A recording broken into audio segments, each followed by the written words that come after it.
কলাই শাক ভাজি করার জন্য কলাই শাক কুচি, হালকা ভাজি করা মাছ, কাঁচামরিচ। প্রথমে সামান্য একটু তেলের মধ্যে কাঁচামরিচ দিয়ে দিব।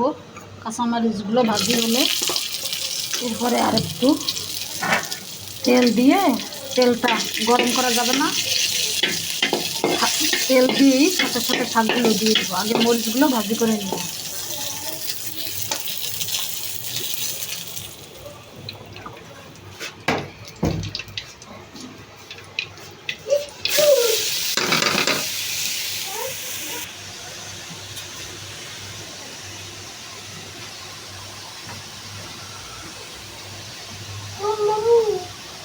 বলো বলো